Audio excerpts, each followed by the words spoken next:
I will explain what Ansible is and show different real-life scenarios where it can be used to make IT processes efficient. We're going to look at Ansible components like playbooks and why it's a good idea to use Ansible with Docker. And at the end, we will compare Ansible with its alternative tools like Puppet and Chef.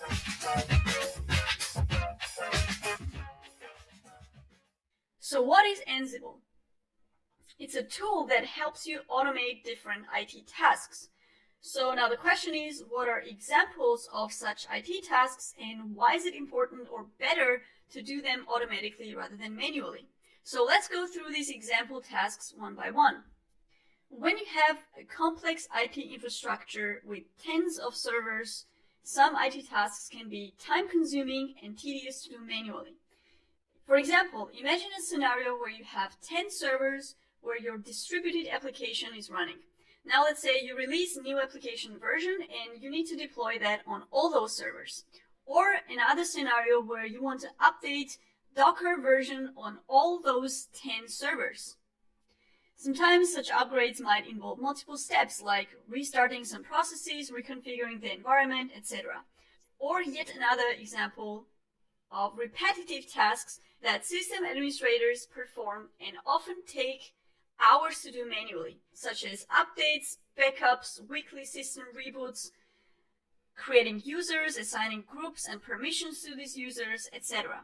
So in all these scenarios, manual approach will be that you SSH into the first server, do the necessary configuration there, then SSH into the next server, do the same there, and so on for all 10 servers.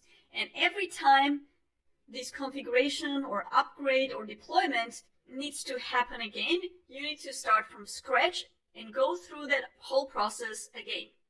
And especially if it involved multiple steps, you'll have to remember exactly what you did the last time. One approach that I've personally seen in my projects was that people would just write notes and document in Confluence pages all the things they configured or changed on the servers to deploy an application, or steps of how they installed a certain software so that they can remember it when they need to do it again on the same server or on other environments. So now Ansible comes in to make all these different scenarios much more efficient and less time consuming in 4 different ways. So 1, you can execute all these tasks like updates and deployments, etc. on all the servers from your own machine remotely instead of going into each server one by one. Second, you can do it by writing all the steps of configuring, installing, deploying, etc. in a single YAML file instead of doing it with manual steps or combination of shell scripts and manual steps. 3, you can reuse the same file to execute the same task sequence multiple times if needed, on the same server when you're doing re-upgrade, for example, or on different environments like when you're trying to create the identical environments on dev, staging, and prod environments. Number 4, also a big plus, since humans are prone to make mistakes or forget stuff, especially when it comes to executing complex sequence of IT tasks, automating it with tools like Ansible makes it more reliable and less likely that errors will happen when configuring servers or deploying applications. And right now, the state of Ansible is that whatever IT or system administration task you can imagine, starting from OS level updates to cloud provisioning, you can do all of them with Ansible because it really has expanded so much that it supports all operating systems, a lot of different cloud providers, works with virtual cloud servers as well as bare metal infrastructure. And only thing you have to do in order to execute these Ansible files on the target servers from your own control machine is simple SSH access to the target servers. And that's one of the unique advantages of Ansible compared to its alternative tools, that it's agentless. So what does it mean? Normally when you want to use some tool on a machine, you need to go to that machine and install an agent for that tool. To use Ansible, however, you don't have to install anything on the target servers. You just install it on one machine, which is your control machine, could be even your laptop, and that machine can now manage a whole fleet of target machines remotely. So this means, one, you don't have any deployment effort at the beginning, and second, you don't have an upgrade effort either when moving to a new Ansible version. So now this probably helps you understand the basic concepts of when Ansible is used. So now let's see how Ansible actually works to carry out all these tasks. Ansible works with modules, and modules are basically small programs that do the actual work. They get sent from the control machine to the target server, so they get pushed out there. They do their job on the target server, like install an application, stop a process, apply firewall rules, etc. And when they're done, they get removed. And it's important to note here that modules are very granular. One module does one small specific task. So you have a module to create or copy a file, a module to install an Nginx server, or module to start that installed Nginx server, or to start a Docker container with some arguments, or create a cloud instance. So all of these are specific tasks that represent a module. And Ansible has hundreds of modules that each execute a specific task. And as I mentioned before, with Ansible you can basically execute any IT task, and that's because of all these modules. So it has modules for many different cloud tools like AWS or Google Cloud. It has modules to work with Docker or many different databases and CI/CD tools, different networking security tools, and the list goes on. So if you want to execute an IT task, there is a high chance that there is an Ansible module to do that. You can see the whole list of modules and how to use them in Ansible official documentation, which I will link below along with all other relevant resources. Another important distinction of Ansible and big reason of why it became so popular is that Ansible uses simple YAML language, which means it doesn't require learning any special language because it's super intuitive. So let's see some of the examples of module usages in YAML. So this is example of a Jenkins module, and with it you can do many different things in Jenkins. In this example, it's just creating a job and then deleting a job using different arguments. Or a Docker module that can be used to create, restart, delete containers, or even apply some configurations to them. And also example of a Postgres module to also do a lot of different DB tasks like creating a table, setting user privileges, etc. Now, as I said, modules are very granular and very specific. So obviously when you're making some complex configuration or deploying an application, you will need multiple of such small modules in a certain sequence grouped together to represent that one whole configuration or all the steps to deploy the application. So that's where Ansible playbooks come in. So first of all, the sequential modules are grouped in tasks, where each task makes sure the module gets executed with certain arguments. These are the arguments, and also describes the task using the name. So here we have an example of group of tasks where a table gets renamed, the owner gets set, and then the table gets truncated, all using PostgreSQL module. Or you can also execute multiple modules in a sequence. So here you have a module file that basically creates a directory for Nginx. Then you have yum module that installs Nginx, and then you have a service module that starts that installed Nginx. And that will get executed exactly in that sequence. And that will be one configuration, so to say.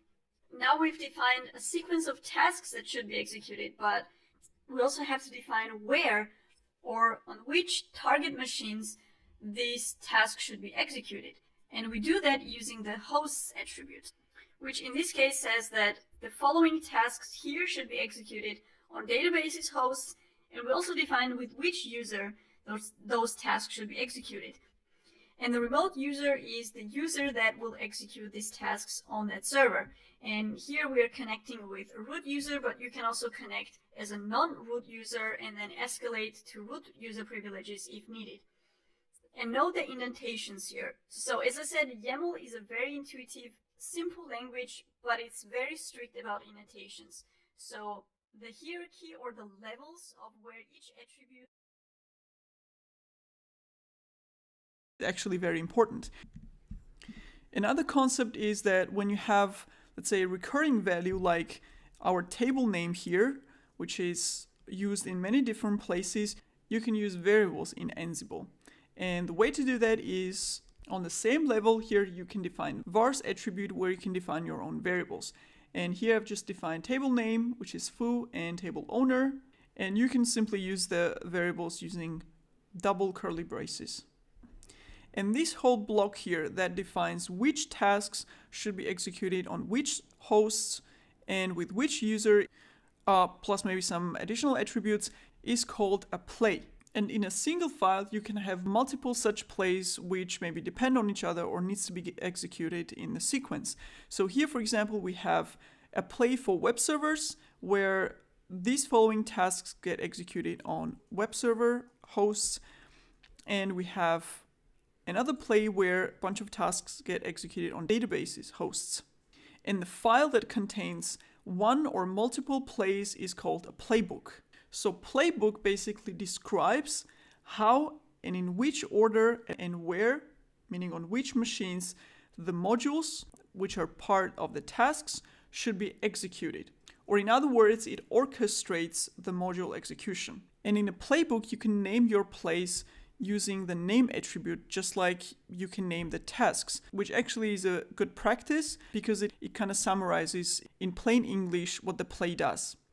Now in the plays, we've defined this hosts attribute, but where do the values of this hosts attribute actually come from? Or which host do they refer to? And that reference is defined in Ansible's inventory list, which looks like this. So in Ansible, you have this hosts file that basically keeps a list of inventory, where inventory is all the machines that are involved in Ansible task executions. And you can define the entries in that hosts file as IP addresses or the host names. And this syntax right here that basically groups multiple IP addresses or host names together so that you can reference them as a group. So let's say you have a play that should execute on all your databases and you have 20 of them. So you can group them here and then reference it using that group name.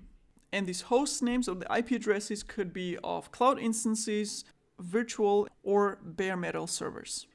Now that should give basic understanding of what Ansible is and how it works. But there are a couple of other things worth mentioning here. So the first one is Ansible's usage for Docker. Usually when you want to create Docker containers, you write Docker files, which basically prepares the application environment. So you have the application artifact, which could be a jar file, for example, and then you define in Dockerfile which config file should be copied into the environment. Maybe a directory should be created where the log files will be stored. You define and set environmental variables, and maybe you also copy in a start script that should be executed, let's say, before the application starts. So all of this basically prepares the environment for the application startup. And with Dockerfile, that will produce a Docker container with application and its prepared environment. With Ansible, you can actually create an alternative to Dockerfile, which is more powerful. You can take the same type of configuration with application artifact and all these things around it, and instead of just creating Docker container, you can basically create a Docker container, you can create a Vagrant container from it, you can deploy that application and all this environment on a cloud instance or even a bare metal server. So basically what this means is that Ansible allows you to reproduce the application across many environments and not only Docker container. Another advantage of doing that is that you can not only manage the Docker container, but also the host where this container is running. So for example, if container has dependency on the storage of the host or the network, using Ansible, you can manage all these different parts, which can make it possible to create one play in a playbook that basically executes tasks both on a container and the host level. Another interesting part of Ansible is Ansible Tower, which is a UI dashboard from Red Hat, which basically gives you a way to centrally store all your automation tasks across teams, where you can configure permissions for those teams who can access and execute what tasks. where you can manage your inventory and have a good overview of which jobs have run and their health status. And finally, I should mention that there are alternative tools to Ansible, the most popular among them being Puppet and Chef, but there are two main reasons why Ansible may be more popular than those alternative tools and became more widely accepted. The first one is that while Ansible uses the simple YAML structure to define its tasks, Puppet and Chef use Ruby, which is more difficult to learn. And that makes Ansible much more appealing, especially for people who don't want to learn a new language and just want to get started with the tool immediately. The second one is that something that I mentioned at the beginning, that Ansible is agentless, meaning that instead of having to install an agent on every system you want to manage, you just need an SSH access. Whereas Puppet and Chef, just like any other tool, you have to install and then manage their updates on those target systems. So to summarize, as you see, Ansible or similar automation tools have the most benefits when you have complex environments where there are many moving parts like multiple servers, dependent applications, complex application configurations, etc., where it could be even critical to use automation tools in order to prevent human errors and tedious, time-consuming manual work. Whereas in simpler setups with just a single server or more straightforward configurations, it can be